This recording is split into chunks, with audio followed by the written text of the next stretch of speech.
లక్ష ఉద్యోగాలు ఆల్రెడీ మేము ఇచ్చేసినాము.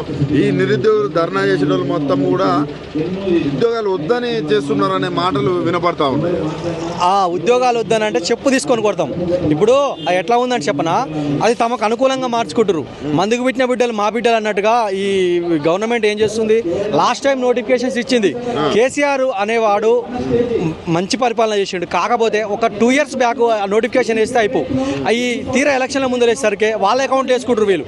అవి నోటిఫికేషన్ డేట్ చూస్తారు కానీ ఎవడైనా, ఇప్పుడు ఒక బాబు ఉంటాడు సార్, వాడి బర్త్డే డేట్ చూస్తారు కానీ సచిన్ రేటు అయితే బర్త్డే చేయరుగా.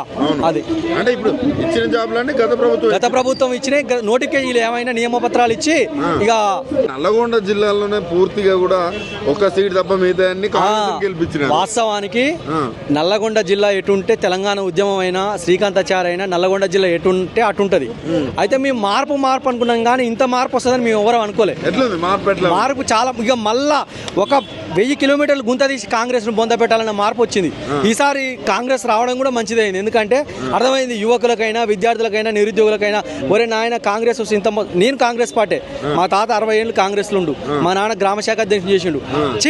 రైతు బంధు అని వచ్చేది కనీసం మీ మాట వింటే మేమేమంటున్నాం, మేము మోసపోయినా మాకు ఉద్యోగాలు రాలేదని మేము అంటున్నాం. మీ నాన్న కాంగ్రెస్ పార్టీ అధ్యక్షుడు గతంలో చేసిండు, మా తాత చేసిండు. అసలు రైతు బంధు అని వచ్చేది బ్రదర్, నేను రైతు బిడ్డ చెప్తున్నా. మీ నాన్న వాళ్ళు అంటారా మీరు అంటారు? మా నాన్న కూడా అంటుండు, మా తాత కూడా, మా నాయనమ్మ కూడా అంటుంది. అయితే ఇప్పుడు నాకు ఇంత వ్యవసాయం ఉంది, కౌలు చేసుకుంటున్నా, నోటిఫికేషన్స్ లేవని ఇంటికి పోయినా. సరే అమ్మ ఈడ ఉండి రూమ్ రెంట్ కట్టలేవు, హాస్టల్ ఫీజు కట్టలేవు, ఇంటికి పోతే యూరియా కోసం మా నాన్న పోయినసారి లైన్ కట్టినాం. ఏది ఆనకాలం. మరి ఆశంగానే ఇస్తారేమంటే అది ఒక రైతు బిడ్డ చెప్తున్నా, ఒక నిరుద్యోగిని రైతు బిడ్డ. యాప్లో రావట్లేవు, యాప్లో స్టాక్ లేవు, జీరో అన్న. అడ్మినిస్ట్రేషన్ లేదు, ఏది మాట్లాడు, స్టూపిడిటీ, మన టైం వేస్ట్. ఇప్పటితో ఇదే లాస్ట్ ధర్నా నా జీవితంలో అనుకుంటున్నా. ఇక ఇప్పుడు కూడా నోటిఫికేషన్స్ పడలేదు అనుకో, ఇక పెన్నులు